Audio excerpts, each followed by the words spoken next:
Donc, bonjour à tous, bienvenue à l'émission Radio Patrimoine du Centre communautaire Hochelaga. Je suis Delphes Tremblay, votre animatrice, et aujourd'hui, j'ai un invité. Est-ce que vous voulez vous présenter? Oui, bonjour. Alors, je suis Jean Desnoyers. Le local où nous sommes actuellement, moi, j'ai été le premier directeur général du Chez nous de Mercier-Est. Oui. Et est-ce qu'aujourd'hui, vous voulez nous présenter un peu c'est quoi le Chez nous de Mercier-Est? Alors, le Chez nous de Mercier-Est, ça a commencé en 1985. Et graduellement, ça a commencé par un secteur qu'on appelle activité, qui rejoignait les personnes autonomes à la retraite du quartier qui est à l'est du pont Hippolyte-Lafontaine. OK, ouais. Puis à l'ouest des raffineries de Montréal-Est. OK. Entre le fleuve puis Ville d'Anjou. C'est ça. À peu près, c'est le territoire. Et c'est ajouté en 91 un secteur pour les personnes en légère perte d'autonomie, avec l'accompagnement du transport, des choses comme ça. Ouais. Puis, graduellement, autour de 2007-2008, un secteur d'intervention dans le quartier. OK. D'abord en logement social, en HLM. Aujourd'hui, ça s'est beaucoup développé au niveau de l'intervention en milieu de vie. OK. Puis vous avez pris votre retraite quand exactement? Moi, j'ai pris ma retraite. J'ai arrêté de travailler ici au centre en mai 2008. OK. Alors, j'ai travaillé dans le fond de 18 ans. Alors, j'ai commencé en 90 jusqu'à 2008. OK. Alors, j'ai pas vécu les 5 premières années du centre. OK. Puis comment vous avez décidé de venir travailler ici? Moi, à l'époque, j'avais travaillé au centre communautaire qui s'appelle Projet Changement, Project Change. OK. À l'époque, qui était multiethnique, qui était portugais, anglophone, francophone. Aujourd'hui, il s'appelle uniquement Projet Changement. Oui. C'est l'ancien monastère des Pères du Saint-Sacrement, métro Mont-Royal. OK. Dans ce coin-là. OK. Puis, j'avais cessé de travailler là. Puis j'avais rencontré, avant de terminer mon travail comme directeur général au Projet Changement, le président du conseil avec un organisateur communautaire du CLSC Mercier-Anjou pour voir comment on venait à développer un centre, à trouver des locaux puis de l'argent. Parce qu'au début, c'est difficile de commencer un organisme. Ça prend un petit 2-3 ans où il n'y a pas de salaire, pas d'argent. Il faut que tu te débrouilles. Puis moi, j'avais montré un intérêt, puis beaucoup d'enthousiasme pour leur projet. Ouais. Et puis, j'avais dit, si je travaillais pas si je travaillais pas au Projet Changement, je pense que je sauterais tout de suite dans votre bateau. Fait que quand monsieur, le président à l'époque, j'oublie son prénom et son nom, il a communiqué avec moi pour me demander si je voulais pas... quand ils ont eu l'argent de Centraide en 90, je n'étais pas intéressé à devenir coordonnateur du centre. Et j'avais dit non 2 fois. Puis la 3e fois, finalement, j'ai dit OK, j'embarque. Ils vous ont convaincu? C'est parce que quand je suis sorti, c'est quand même pas facile. Là. La charge mentale est assez énorme. Mais oui, c'est sûr. Dans ces organismes-là. Alors, je n'avais pas nécessairement le goût de me rembarquer dans quelque chose qui débutait. Mais finalement, plus en forme, plus reposé, j'ai dit OK, j'embarque. Puis en avril 1990, je suis arrivé dans le centre. C'est quand même un changement de quartier. Là. Avant, vous étiez plus sur le plateau Mont-Royal, c'est ça? Tout à fait. Mais c'est ça. Ça s'appelait... Je sais pas si ça s'appelait... Moi, j'étais dans Mylands. OK. Saint-Joseph-Clark ou Saint-Joseph-Saint-Laurent. Fait que je faisais ça à pied, je me rendais dans le fond au plateau Mont-Royal. Mais à l'époque, le centre était sur Saint-Urbain, pas loin de Sherbrooke, à ce qu'on appelait University Settlement, qui était affilié avec les étudiants de McGill. Puis ça avait un autre nom après. C'est devenu un nom français. Puis je me souviens plus du nom. C'est pas grave. Puis puis moi, j'ai déménagé, dans le fond, Projet Changement à 3-4 places, là. Non, ça n'a pas été simple parce qu'on a déménagé sur Saint-Joseph dans les locaux du CLSC CLSC Saint-Louis-du-Parc. OK. Puis après ça, on a déménagé dans le monastère des Pères du Saint-Sacrement. Oui, OK. Puis déménager un centre communautaire, c'est pas simple là, non plus. Il y a plein d'affaires Ben, à penser. ce que tu essaies, c'est de protéger l'intervention. C'est ça. Ce qui est compliqué, c'est quand les bureaux sont pas, l'administration est une place, l'animation est à quelque part, puis l'intervention se fait à une autre place. Puis pour les gens pour les usagers du centre aussi, c'est du changement, c'est de l'adaptation. Ben, t'essaies le moins possible de bouger le secteur d'intervention. C'est T'essaies ça. de maintenir. Ouais, mais le plus même si longtemps l'adresse possible. change, nous, en tout cas, au centre communautaire Hochelaga, en ce moment, on fait la période d'impôt. Tu sais, il faut vraiment garder comme le plus possible les choses pareilles parce que sinon, c'est mélangeant pour les usagers. Fait que j'ai atterri ici, dans le fond, en 90, en avril 90. Mais moi, je suis quelqu'un qui était à l'école Barry. Ah! Ça tombe bien, on la connaît super bien, cette école-là. Puis c'était déjà une école, à l'époque, on savait pas ça. On savait pas qu'on était défavorisés, ça n'existait pas dans... Mais elle a changé l'école Barry, hein? Mais elle a été fermée longtemps. Ouais, mais là, elle a réouvert, là. Nous, on va chercher les jeunes à tous les soirs à l'école Barry. Puis moi, à l'époque, c'était... Il y avait des religieux, il y avait les filles d'un bar, les gars d'un autre bar. Okay. Fait que c'était les frères de Sainte-Croix. Qui étaient les religieux, je me souviens pas de la communauté. Ouais. Mais ma sœur était d'un bar, puis moi, j'étais de l'autre bar. Hey. Puis on était séparés. Puis moi, j'ai fait... Puis je suis venu ici à l'école Le Caron en deuxième année. Fait que j'ai fait ma première, ma troisième, quatrième, cinquième, sixième, septième année. À l'époque, il y avait sept années. Septième année. Fait que j'ai fait ma deuxième ici à Le Caron. OK. Fait que vous connaissiez quand même le quartier quand vous êtes venu travailler. Oui, moi, je dans le fond, j'ai passé toute ma jeune enfance, soit dans Hochelaga Maisonneuve, c'était La Fontaine et Valois. Ah, ben c'est à côté du centre communautaire Hochelaga où on travaille. Puis il y avait une paroisse qui était, je sais plus comment elle s'appelait. Saint-Nom-de-Jésus? Non, il y a un centre, il y a un projet de cuisine communautaire. Oui. Halloween, le projet de... Non, ça c'est l'église Saint-Rédempteur, c'était ma paroisse. OK. Mais il y a une autre paroisse, j'étais tout près, mais la frontière était à Valois. C'était une autre paroisse. Aujourd'hui, c'était un Saint-Barnabé, paroisse Saint-Barnabé. OK. On va aller en pause rapidement, écouter une chanson, puis on revient tout de suite après. Parfait.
On va continuer de discuter sur ce qu'on parlait de l'école Barry. Moi, je trouve ça vraiment intéressant parce que en ce moment, au centre communautaire Hochelaga, on va chercher les enfants à l'école Barry le soir après l'école. Puis notre 40 jours se passe là pendant l'été. Okay. Fait que c'est vraiment intéressant de nous dire à quoi ça ressemblait l'école Barry quand vous aviez 7-8 ans. OK. Il y avait au rez-de-chaussée, c'était presque un demi-sous-sol, mais disons que c'était le rez-de-chaussée, il y avait une grande salle. Ouais.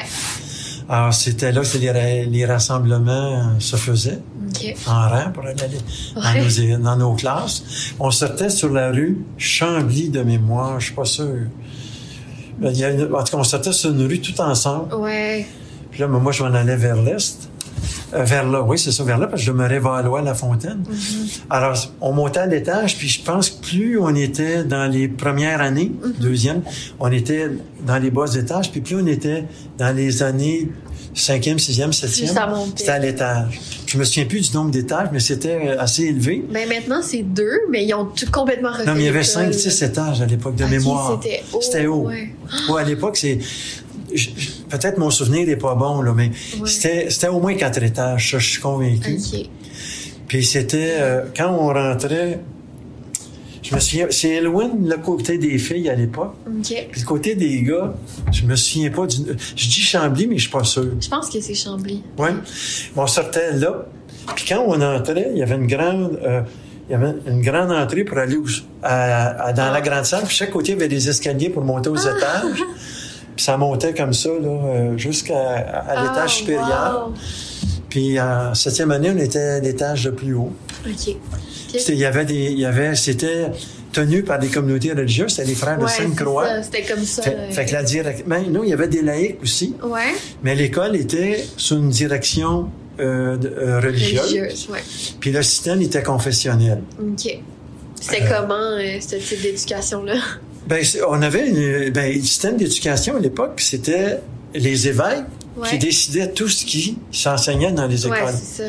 Alors, les manuels et les contenus étaient autorisés par tous les évêques du Québec dans un conseil éducatif provincial, ce qui a été changé avec le rapport parent. Ouais. Mais donc, tout le contrôle du système scolaire était ou protestant ou catholique. Ouais. Puis, quand on était catholique, on était francophone. Quand on était protestant, on était anglophone. Mais c'était plus ou moins vrai parce que tout ce qui n'était pas catholique était envoyé aux anglophones, au système protestant. Alors, l'école Barry, c'était ça. C'était beaucoup de personnes. On avait une cour en défaut de côte. Okay. Fait que quand on jouait au hockey l'hiver, on changeait au milieu de la partie parce que quand on jouait dans la partie nord, on était avantagé par le défaut de côte. Mais c'est vrai qu'il y a la côte. Oui, mais elle est restée. Elle est encore là, on avait une patinoire extérieure. Ah, wow! Puis toute l'école était... c'était une patinoire. On jouait au hockey, on jouait au ballon-ballet, divers sports de glace. Ah, c'est cool! Et puis, il y avait quelques laïcs. Il y avait beaucoup de femmes dans ce qu'on appelle le premier cycle de l'élémentaire aujourd'hui, 1, 2, 3. Première, deuxième, troisième année. Puis après ça, c'était des hommes, 4e, 5e, 6e année. Puis il y avait des religieux. Puis comme moi, en 7e année, c'était un laïc. Je pense que c'est la première fois que j'ai eu un laïc. Okay. Puis en 5e, c'était le frère Smith. Okay. Je me souviens, puis en 6e année, je me souviens pas, mais il me semble c'était un frère, après ça, il est allé enseigner au Bangladesh. Ah, wow. Il est devenu missionnaire, frère Côté, je pense, de mémoire. Okay. Mais pas sûr. Puis est-ce que vous avez des bons souvenirs avec ces enseignants-là? C'était plaisant, parce que ces gens-là étaient 24/7. Ouais, c'est ça. C'était libre 24/7. Il n'y avait pas de famille, pas d'enfants. Ouais. Alors, il y avait des loisirs. Directement à l'école. Puis... oui, c'était le centre de loisirs, c'était l'école. Oui, c'est ça. Parce que eux, c'était leur vie, leur enseignement. Puis il y avait aussi toutes ce qu'on appelle les choses apostoliques liées à la paroisse. Ah, ouais. JEC ou... c'était vraiment l'aspect communauté. Il était en lien avec l'école et la paroisse. Ah oui, tout était paroissial. C'est ça. Puis il était lié au système catholique. Oui, ben oui. Hey, ça a tellement changé aujourd'hui, c'est vraiment... C'est pour ça que des gens de ma génération, quand on parle de laïcité, on n'a pas le même rapport à la religion que les gens de 50 ans et moins, parce que nous, on a vécu, c'est quoi? Vous l'avez vu, la séparation, vraiment... On a vu ce que ça fait, parce qu'on a vu ce que ça fait pour les femmes. Ouais. Parce que quand tu étais adolescente puis tu avais un enfant, il y avait une ostracisation. Tu étais exclu quasiment Ben oui. de l'école, des loisirs. Il fallait que tu t'occupes de Tout était contrôlé de façon catholique ou protestante. Alors, pour nous autres, quand on voit du monde qui veulent remettre des signes religieux dans l'école, ça me comprend pas. Ben oui, je comprends. Parce qu'on s'est battu pour sortir ça. Puis tantôt, pendant la pause, vous m'expliquez comment vous alliez à l'école. Est-ce que vous pouvez le redire pour les auditeurs qui nous écoutent? Ben moi, je me rendais à pied. Ouais. Alors, je partais devant Loire-la-Fontaine. On prenait la fontaine. On pouvait passer dans les ruelles. Ouais. Pas l'hiver, parce que l'hiver, les ruelles ils sont pas nettoyées. On pouvait prendre la rue La Fontaine, une Nicolette. On zigzaguait dans les ruelles, puis on se rendait sur Chambly, dans la cour d'école. OK. La cour d'école était proche de la rue Adam, l'entrée, dans la cour. OK. Puis les frères, la résidence des frères était au nord de la cour d'école. OK. Puis est-ce que la cour d'école était séparée pour les gars et les filles? Oui. OK. Oui, tout était séparé. Vous voyez... Moi, la première fois, j'ai été dans un groupe mixte. Ouais. J'étais ce qu'on appelle aujourd'hui le collégial, c'était philo 1. OK. Hey. On était des adultes, des pauvres filles. Oh. On était les gars, on était fous, là. On n'avait jamais été avec des femmes dans notre vie, fait que on était comme, pense à un club, tu sais, un club de hockey, là, dans un vestiaire. Ouais. Les filles sont tombées avec une gang de gars. Ouais. Où on n'avait pas appris à vivre avec des femmes. C'est ça. Puis c'est dur d'apprendre l'égalité aussi à ce moment-là, quand c'est complètement... On l'a appris graduellement, parce que les filles l'ont appris à la dure. C'était plus facile pour nous autres. Mais les filles, il a fallu qu'elles apprennent à se battre et à se défendre assez vite. Puis c'est sûr qu'à partir du moment que c'est mix, fini pour les gars les 5 premiers rangs. C'est toujours les filles qui arrivent dans les 5 premières. N'importe quelle matière. Il y avait, exceptionnellement, des fois, il y avait un gars dans les 5 premiers. OK. Fait que ça, c'était le choc. Puis est-ce que, comment vous expliquez ça, que les filles avaient des meilleurs résultats à l'école? Parce que l'éducation est plus nécessaire aux filles qu'aux gars. Ouais. Pour arriver à bien vivre dans la société, les filles doivent avoir de l'instruction. Ouais. Pour les gars, tu peux survivre sans instruction dans la construction. Tu n'as pas besoin de beaucoup d'éducation en construction. Puis la construction, c'est encore une chasse gardée de gars. Ouais, c'est vrai. Puis les gars, ils peuvent vivre sans éducation, avec des bons salaires. Ouais. Ça, c'est la grande différence. C'est encore l'inégalité qui existe. C'est encore ici. Vous avez besoin d'éducation pour atteindre un statut indépendant au niveau économique. Puis un poste, par exemple, de direction, ou peu importe, faut vraiment... Je suis même pas là, moi. Juste pour être indépendant économiquement, vous avez besoin d'éducation. Si vous voulez pas dépendre des revenus d'un gars, vous avez pas le choix. Vous devez avoir une bonne éducation. Vous devez avoir un DEC. Oui, c'est vrai. Si vous n'avez pas un DEC, vous allez dépendre vous n'aurez pas votre autonomie financière. C'est vrai. Un gars, il n'y a pas ce problème-là. Ça, c'est encore la grande inégalité. Puis il faut encore travailler pour mettre ça le plus égal possible. Puis c'était le même combat il y a plusieurs années. C'est parce que la voie d'égalité pour les filles, c'est l'éducation. Ouais. Vous n'avez pas le choix. Alors que pour le gars, c'était une option. Ouais, c'est vrai. On peut être out du système d'éducation puis réussir dans la vie. Ouais, vous avez complètement raison. Ça, c'est la grande inégalité qu'il y a encore. Oui, je suis d'accord. On va aller en pause puis on va en discuter un peu plus après. Okay.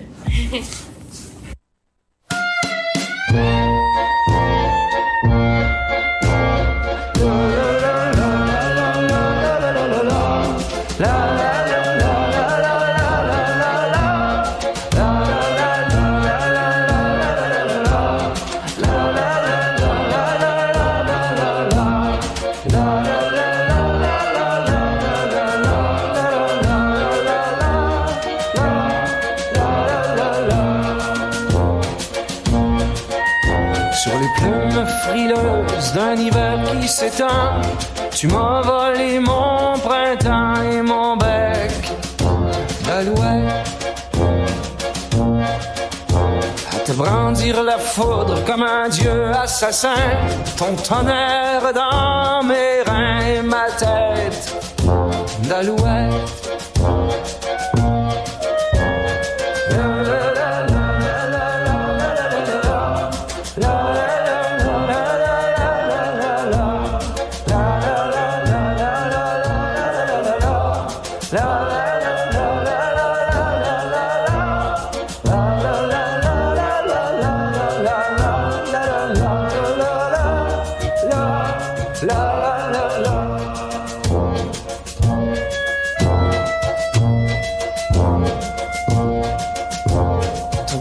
raser la terre jusqu'à salir le ciel, à démolir mon soleil, à me briser les ailes et mon cœur d'alouette.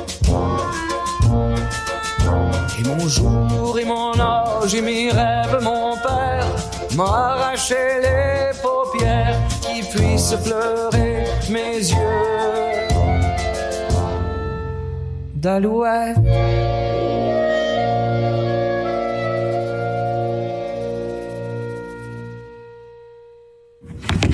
Bon, donc, avant la pause de musique, on parlait de votre parcours au primaire et de l'évolution de la condition de la femme.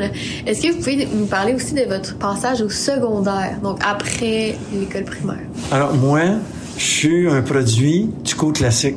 OK. Je suis un des derniers qui est sorti du cours classique avant que ça disparaisse. Je connais pas ça. Est-ce que vous pouvez m'en parler? OK. Le cours classique, c'est après la 7e année. Ouais. À l'époque, tu pouvais faire jusqu'en 9e année un cours professionnel. Puis après ça, il y avait des écoles commerciales OK. pour les femmes, ce secrétariat. Puis le nursing, tu l'apprenais dans les hôpitaux. OK. Fait qu'il y a des écoles d'infirmières. Directement dans les milieux de Ouais. travail. OK. C'est là, tu sais, c'est comme les voies pour les, je parle des femmes, là, c'est à peu près ça. Pour les gars, ben, t'avais les secteurs professionnels. Ouais. Puis, si tu voulais aller à un secteur plus avancé, puis il y a c'était un secteur, c'était pour l'élite. On formait l'élite de la société dans le cours classique. Puis c'était la seule voie. OK. Puis en même temps, ben, toutes les communautés religieuses qui voulaient avoir une relève Ouais. poussaient vers le cours classique pour avoir du recrutement, OK. pour avoir du monde dans les communautés, Ouais. surtout pour devenir prêtre, pour assurer la continuité des diverses communautés. C'est ça. Ça n'allait pas tant que ça donc, on marchait. poussait vers ça. Fait que là, moi, demain, si t'avais un peu de talent avec une bonne famille, Ouais. ben, t'avais déjà une tendance à t'inviter à aller vers ça. Ouais. Puis là, le curé faisait des recommandations. Moi, c'était le curé Clément à l'époque. C'est quoi qui vous avait recommandé? Moi, je le sais pas, je l'ai jamais vu, mais c'est ma mère qui faisait les démarches. On avait les lettres de recommandation. Ouais. Puis là, ben, on est allé à une place qui coûtait pas trop cher, qui était le séminaire Oblat de Marie Immaculée. OK. Alors, l'abréviation, c'est OMI, Oblat Marie Immaculée. Alors, toutes les, tu sais, les affaires d'horreur avec les Amérindiens, là, les pensionnats, ben, les Oblats étaient là-dedans, dans l'Ouest canadien. Puis ils étaient dans l'armée américaine aussi. Puis c'était mais eux, c'était une communauté qui était proche du milieu ouvrier et prolétaire. OK. De Schlager. Fait qu'il y avait moins de... Puis à Chambly, il y avait des gens du milieu agricole puis des gens du milieu ouvrier. OK. Fait que pour moi, il y avait moins d'écarts sociaux Ouais. que quand je suis arrivé à Collège Sainte-Croix, qui est devenu Collège à Maisonneuve. OK. Parce que là, il y avait toute la petite bourgeoisie et bourgeoisie canadienne-française. OK. Moi, quand je suis arrivé à Chambly, c'était tout un milieu qui semblait à moi, qui avait un accent. Ouais. Qui avait un accent Québécois, ouvrier, un peu gras, pas radio-canadien. Québécois de souche, là. Et donc, il y avait moins de différences sociales ou socio-économiques. Fait que j'étais comme un peu avec du monde comme moi, sauf qu'on était formés pour être ce qu'ils disaient l'élite, les dirigeants, les futurs dirigeants de l'époque. OK. Alors, on avait 6 ans de latin, 4 ans de grec, pas de sciences, pas de biologie, pas de chimie, pas de physique. C'était pas dans les choix de cours ou? Non, ça n'existait pas. Le cursus, tout le parcours, c'était la civilisation grecque et latine, avec beaucoup de France, avec beaucoup de toute la littérature française. Moi, je connais beaucoup ce qui s'est fait en France au Moyen Âge, ces choses-là. Il n'y avait pas de maths du tout. Les mathématiques, oui. Mais c'est arrivé graduellement quand j'étais en méthode. Les maths modernes, c'est arrivé là. Théorie des ensembles, ces choses-là. Ouais. Mais toute la logique mathématique, moi, j'ai pas fait ça à l'élémentaire. C'était vraiment... Moi, j'ai appris ça en méthode en versif. OK. Donc, 7, 8, 9, 10, vers 10e, 11e année.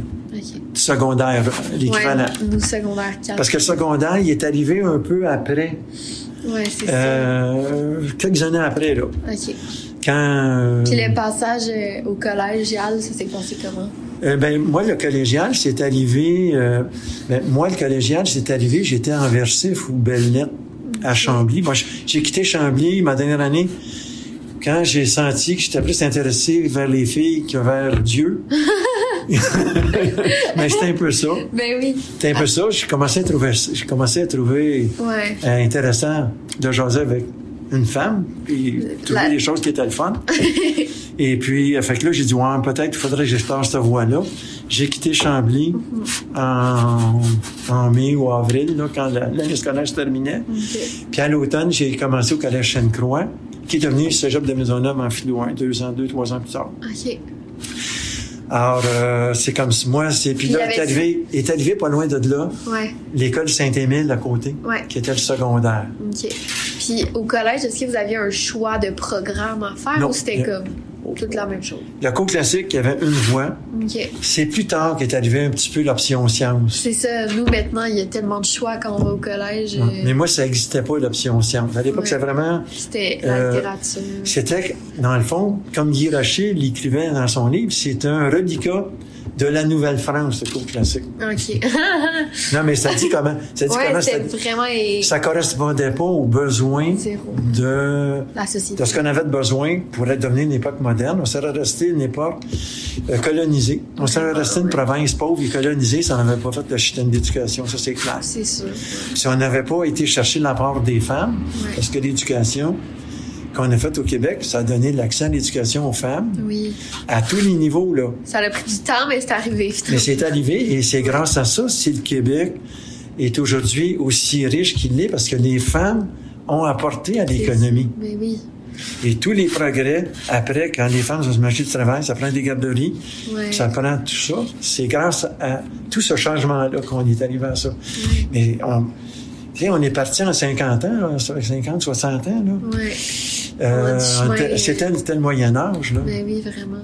C'était tout à cause de l'emprise de la religion catholique sur la société. C'est pas tellement l'aspect catholique qui était le problème. Ben oui, c'était eux autres qui contrôlaient. Mais c'était beaucoup plus... c'est sûr que le fait que les évêques contrôlaient le contenu de l'éducation, ça n'a pas aidé, parce que les autres, ils essayaient de garder la continuité du système des communautés religieuses, puis le chose. Mais il faut dire que toute l'économie était contrôlée, était anglophone. OK. Ouais, c'est ça. On était une minorité... Même des finances, jusque dans... même sur Parizeau, avec le Parti québécois, il a fallu bypasser la finance anglophone canadienne. Mais oui, c'est ça. Aller à New York, sinon ils ne voulaient pas financer ce qu'on voulait faire avec Hydro-Québec. On était vraiment colonisés. On était traités comme des moins que rien. Par la nation, moi ce que j'appelle la nation canadienne, qui contrôle le Canada. Puis il y a plein d'autres nations au Canada, dont les Amérindiens et les Québécois. C'est ça. Qui n'ont pas le pouvoir. Ils n'ont pas de pouvoir dans le Canada. C'est la nation canadienne qui décide tout. Ça, vous avez raison. Le pouvoir ne se partage pas. Hein? Tu l'as ou tu l'as pas? C'est ça. On va aller en pause, mais après la pause musicale, j'aimerais ça qu'on parle de votre parcours professionnel. Excellent. C'est bon.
Donc, bonjour, bienvenue à Radio Patrimoine, l'émission où je rencontre des gens afin de récolter leurs histoires et leurs souvenirs. Donc, on discutait juste avant la musique de votre parcours au collégial et de votre éducation. Et là, maintenant, j'aimerais savoir comment ça s'est passé, l'intégration au milieu du travail. Donc, c'était comment... OK. Alors, moi, j'ai fait mon cours classique. J'ai fait 3 ans d'histoire à l'Université de Montréal. OK. Là aussi, c'était la Révolution tranquille. Ouais. Quand je suis rentré, il y avait une propée 2 types, une première année. Ça a disparu durant mon cours. Okay. Au lieu de faire 4 ans, j'ai fait 3 ans. Ah, pas pire. Mon premier parcours professionnel, c'était chargé de recherche à l'Université de Montréal en histoire. Ah! Et après, ça a été de travailler auprès des immigrants, pour l'intégration des immigrants à la francophonie du Québec. Puis ces immigrants-là, à ce moment-là, ils venaient de quel pays? C'était très européen. Ouais. Okay. Et la première vague africaine, c'était les Ougandais, avec ce qui est arrivé. Fait que moi, j'ai accueilli ces gens-là. Alors, il fallait procéder un peu en anglais et c'était pas simple. Après ça, c'est là que j'ai travaillé à Radio-Canada. C'était quoi votre emploi? J'étais recherchiste pour une émission économique qui s'appelait l'Éconothèque. Okay. Et après, je suis arrivé dans le mouvement communautaire à Pointe-Saint-Charles, en animation au Carrefour d'éducation populaire de Pointe-Saint-Charles. Okay. Et de là, je suis devenu coordonnateur des ateliers d'éducation populaire de Mercier, Mercier, c'est le quartier au centre, qui est le plateau Mont-Royal aujourd'hui. OK. Qui est un comté provincial de Mercier où est Québec solidaire maintenant. Oui. Okay. Premier comté, un des premiers comtés qu'Amir Kadir, je pense. Qui est allé chercher. Ah, c'était dans ce coin-là. OK. Et puis, après les ateliers d'éducation populaire de Mercier, je suis devenu directeur général à ce qu'on appelait Project Change, Projet Changement, un centre communautaire pour aînés, qui était situé, je me souviens plus comment, c'était, il y avait le mot Saint-Louis dedans, je me souviens pas. C'était où était University Settlement, où les étudiants de McGill venaient s'impliquer de façon communautaire. Puis c'est quoi qui vous a attiré vers le milieu communautaire? Ben moi, ma mère, c'est quelqu'un qui était toujours impliqué dans les mouvements sociaux. Elle était dans la JOC. Okay. La JOC, c'était l'aile gauche de l'Église à l'époque. Et puis, j'ai toujours été influencé par son côté combatif puis solidaire, ces choses-là. Fait que c'est sûr que ça m'a amené plus à aller vers tout ce volet-là qui se développait dans notre communauté. Puis il y avait, à l'époque, toute la bataille pour démocratiser Montréal. On avait Jean Drapeau, qui était un potentat, qui était un autocrate, qui se foutait de la démocratie. Fait qu'à l'époque, il fallait se battre pour pas qu'il démolisse les quartiers populaires. Fait que c'est ça un peu, là. C'est toute la bataille de je voulais une ville où moderne, moi je pouvais vivre dedans. Puis tout le monde pouvait vivre dedans, pas juste les riches. Alors graduellement, c'est ça qui m'a amené dans le mouvement communautaire. Alors, des ateliers d'éducation populaire, j'ai abouti à un projet Change, projet Changement, que j'ai dû reloger plusieurs fois parce que il y a eu plein de changements au niveau des politiques gouvernementales. Et puis, pour la faire aboutir, oui, il est rendu aujourd'hui au monastère des Pères du Saint-Sacrement. Et de là, je suis arrivé au chez nous de Mercier, qui a été mon dernier parcours. Vous êtes resté 18 ans. D'avril 90 à mai 2008. Et c'est quoi que vous faisiez c'était quoi une journée typique? Ben, en fait, je sais que dans le communautaire, c'est tout le temps différent, là. Mais c'est quoi vos missions principales? Qu'est-ce que vous faisiez à votre milieu de travail? Mais quand je suis arrivé, moi, l'organisme existait depuis 5 ans. De 85-90, alors, c'était des bénévoles qui le portaient, il était à bout de souffle. Il était épuisé. C'était d'apporter un cadre d'action bénévole où il y avait une reconnaissance, il y avait du support, une forme d'information, du respect, une reconnaissance. Donc, il y avait faire que ces gens-là qui avaient, pendant 5 ans, porté ça à bout de bras, qui avait été bien fait, faire que ça devient pas juste ça devient du bénévolat, pas une job. Pas juste une job pas payée, là. Tu sais, travailler sans salaire, là. Alors, c'était de stabiliser ça au niveau des gens qui étaient impliqués. L'autre aspect, c'était de stabiliser les locaux. Ouais. Ça s'est fait en 2-3 fois. On est parti. Moi, je suis arrivé, c'était au sous-sol, sur la rue, je me souviens plus. La rue des Ormeaux. Okay. 27-20 des Ormeaux, je crois. Pas sûr. C'était un studio de danse. Je sais pas s'il est encore là aujourd'hui. On était au sous-sol. Okay. Moi, je suis arrivé là, en avril 90. Puis, en mai 91, on déménageait à côté de la Maison de la Culture, ici, sur Hochelaga. 80-75 Hochelaga. On était là jusqu'en 96. Là, il y a eu une chicane entre la commission scolaire puis la Ville de Montréal, parce que moi, mon locataire... C'était la Ville de Montréal qui louait la commission scolaire, mon local. OK. Et puis, quand il y a eu une mésentente, j'ai été mis dehors. L'organisme a été mis dehors. OK. Puis on était relogés. La Ville nous a aidé à nous reloger dans les locaux ici. Ici, ouais. Fait qu'il y avait un bout administratif dans la partie où on rentre. OK. Et puis, sinon, l'autre bord, la porte n'existe plus, je pense. OK.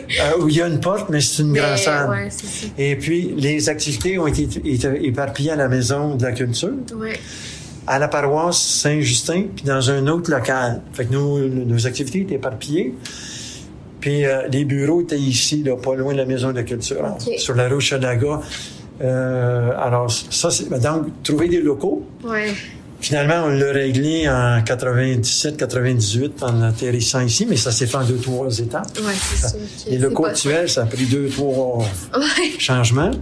Alors, stabiliser les bénévoles, assurer des locaux adéquats. Oui. Alors, ça s'est fait en 2-3 étapes. Puis évidemment, améliorer le financement. Oui. Alors, il y avait Centrail. Alors, c'était de stabiliser tout ce qui venait du gouvernement du Québec. Alors, une des premières choses, d'aller chercher au ministère de l'Éducation tout ce qui était en éducation populaire. Oui, c'est ça. Puis tout ce qui était dans le fond, rendre les gens prudents et avertis. Dans le fond, toute la reconnaissance de leurs droits, puis la mise en pratique de leurs droits. OK. Et vous, si vous aviez à présenter là, rapidement le Chez nous Mercier-Est à quelqu'un qui n'a aucune idée, c'est quoi? Comment vous le présentez? Alors, c'est un centre communautaire. Donc, c'est un milieu de vie et d'appartenance pour les gens de 55 ans et plus. Pour les gens autonomes, il y a plein d'activités où tu peux venir développer ta créativité, où tu peux venir t'informer, et aussi tu peux venir te détendre et t'amuser, puis dans un cadre social et plaisant. Donc, tu viens rencontrer aussi du monde. Tu brises ton isolement. Il y a un volet pour les gens perte d'autonomie. Qu'on voit pas sur les lieux, mais qu'on aide à se rendre à l'hôpital ou qu'on brise l'isolement par des visites d'amitié ou des téléphones d'amitié. Puis une intervention dans le milieu, dans le quartier, qui s'appelle l'intervention, que ce soit en logement social, comme aujourd'hui, il y a des choses à Place Versailles, où on rencontre des gens pour les sensibiliser ou faire connaître l'organisme, mais faire connaître leurs droits, faire connaître les services qui existent, parce que bien souvent, les gens ne connaissent pas leurs droits ou connaissent pas ce qui existe. Ah ben c'est super intéressant, merci beaucoup. On va aller en pause rapidement musicale et on revient pour la conclusion tout de suite après.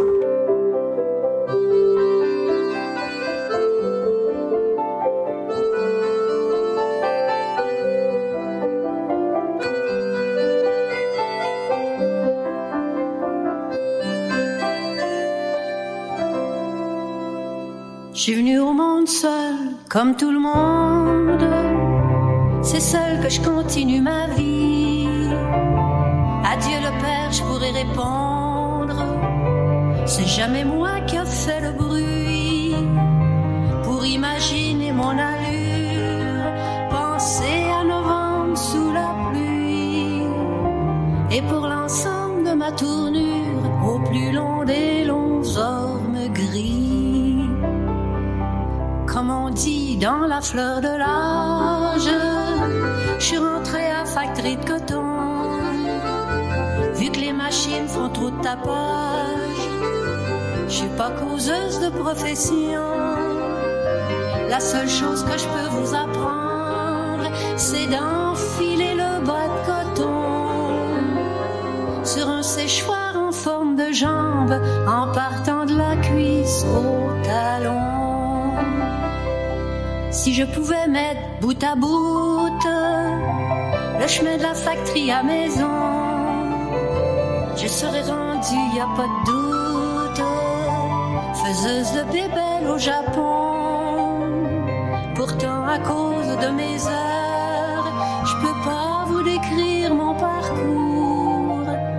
Je vois rarement les choses en couleur, vu qu'il fait noir aller-retour. Quand la sirène crie délivrance, c'est le cas de le dire, je suis au coton. Mais c'est comme dans ma petite enfance, la cloche pour la récréation. Y a plus qu'une chose que je désire, c'est de rentrer vite à la maison. Maintenant, j'ai plus rien à vous dire, je suis pas un sujet à chanson.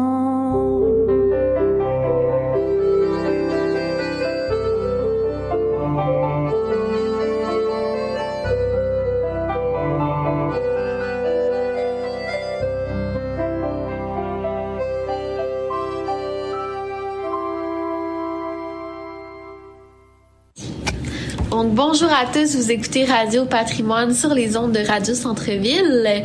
Je suis toujours avec mon invité du Chez nous de Mercier-Est. Et pour conclure, j'aimerais que vous nous parliez des gens qui travaillent ici. OK. Alors, dans le fond, des bons moments que j'ai vécu ici dans l'organisme. Ouais. Moi, je travaillais beaucoup avec le conseil d'administration. Puis il y a 2 personnes qui sont devenues des amis. Même après la retraite. Il y en a encore un qui est vivant, qui demeure à Québec. Alors, c'est 2 anciens présidents du conseil avec qui on a travaillé au développement du centre. Oui. Et puis qu'on a eu des bons moments et dans le travail professionnel et dans la vie personnelle. Oui. Et puis ces 2 personnes-là... le premier que je veux parler, c'est Hector Dupuis. Hector, c'est une personne qui a dû prendre sa retraite plus jeune parce qu'il y avait des problèmes de vue. Il faisait l'évaluation immobilière. Fait il fallait qu'il avait besoin de sa vue pour évaluer l'extérieur d'une bâtisse. Il a dû prendre sa retraite plus jeune. Quand il est arrivé ici, il nous a aidé à restructurer l'organisme au niveau de son fonctionnement, au niveau des comités, des choses comme ça. Et la grande qualité qu'il avait, c'est que lui, il travaillait pas en termes de pouvoir, mais il travaillait en termes de... collaboration. C'est ça, participatif, ces choses-là. Fait que dans sa structure, lui, il cherche pas, il essayait pas de voir si c'était bottom-up ou c'était bottom-up ou... il y a une expression, c'est bottom... on descend vers le bas, ou c'est la base. Okay. Je me souviens, il y a une expression anglaise. Je suis pas sûre de savoir. En tout cas, quand tu travailles avec la base, c'est plus démocratique. Ouais. Puis quand tu décides d'en haut, tu l'imposes à la base. Mais il y a une expression anglaise que j'oublie, là. Ouais. Hector, il a aidé à ce que notre structure soit plus horizontale, moins verticale. Ah, ben c'est beau. Et il a travaillé il a travaillé beaucoup là-dessus. Et je dirais que ça allait aider beaucoup à passer de l'organisme qui était pour les personnes autonomes à un organisme plus ouvert sur le milieu, puis plus sensible aux personnes qui avaient des pertes d'autonomie. Puis l'autre personne qui était avant Hector, M. Jean-Jacques Duprat, qui était un haut fonctionnaire de la Ville de Montréal, qui habitait un petit peu au nord du quartier, ici à la limite de Ville d'Anjou et le quartier Mercier-Est. Avec Jean-Jacques, c'était l'arrivée, dans le fond, sur le 80-75 du Hochelaga en 91. Que vous parliez tantôt, oui. Mais juin 91, mais dans le fond, on a repris les activités en septembre 91. Puis toute la liaison qui s'est bâtie avec la Maison de la Culture, qui était notre voisine, qui avait de la misère avec la fréquentation. Puis on a établi un partenariat avec l'agent culturel de l'époque, qui fait qu'à un moment donné, ils ont été tellement envahis par les aînés qu'il a fallu qu'ils mettent des étiquettes modérateurs. Ben voyons. Puis la bibliothèque, qui avait peu de participation, il était envahi par les aînés. Alors ce partenariat-là, avec tout le festival Troisième Art, l'exposition des aînés dans des salles professionnelles pour leur peinture, l'aquarelle, le théâtre qui jouait sur une scène professionnelle, la chorale qu'ils pouvaient utiliser. Alors tout ça, ça s'est bâti. Puis il y a une personne que j'allais oublier, mais qui est fondamentale, qui est Madame Lafont. J'oublie son prénom. C'est plate, là. Mais elle, c'est quand je suis arrivé, c'était elle qui a tout bâti la programmation. Okay. Tout le secteur d'activité.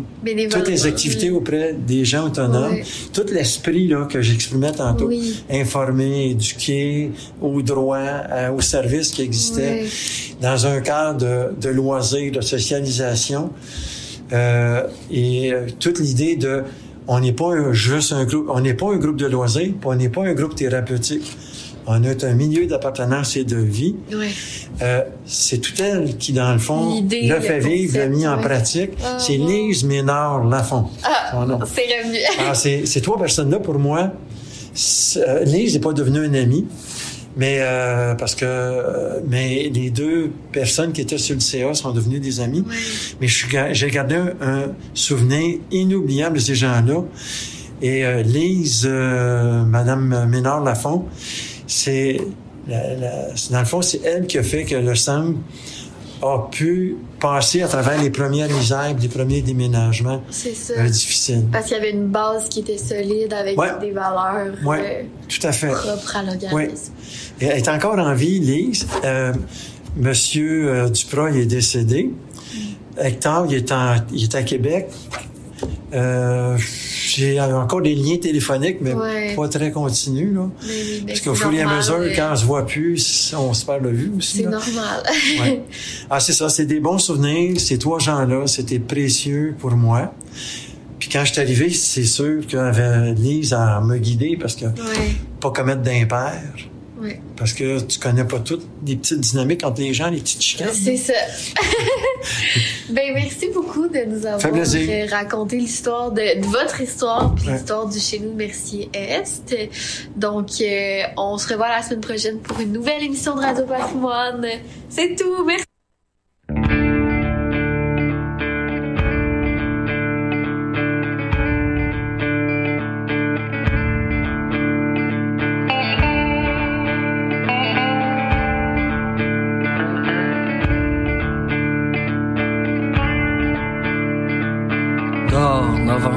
Je suis couché sur mon grand lit. Du coin de mon œil par la fenêtre, je vois l'hôpital. Je suis pas capable de croire qu'il faut je m'arrête ici. Je suis tout seul. De toute façon, ça me fait trop mal.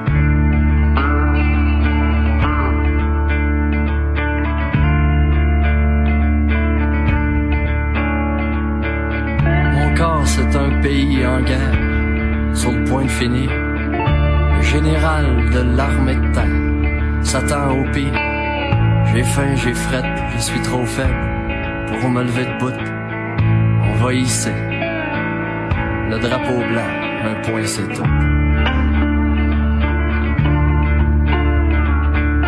J'entends le téléphone qui hurle, j'ai des amis.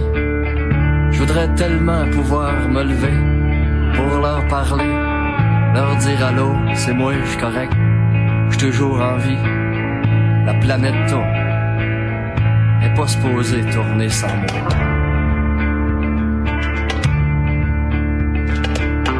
Mon ennemi est arrogant et silencieux. Il se calisse bien de savoir si je suis jeune ou si je suis vieux. Il est sûr de lui, il est méthodique, il prend son temps, il est au service de la mort. Il connaît pas les sentiments.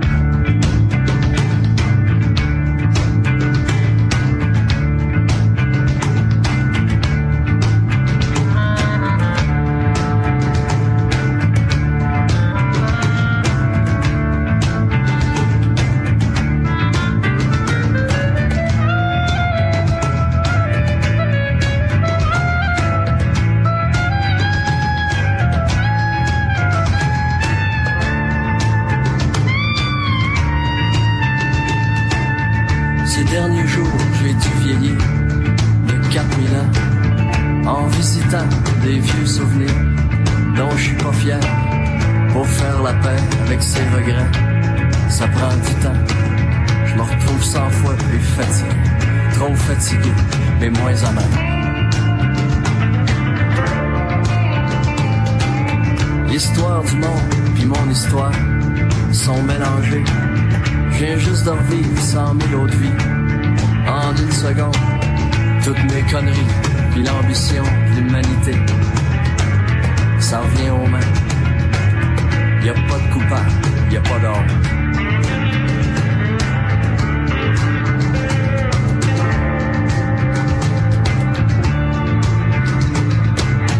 Mais je suis heureux parce qu'au moins je meurs l'esprit tranquille.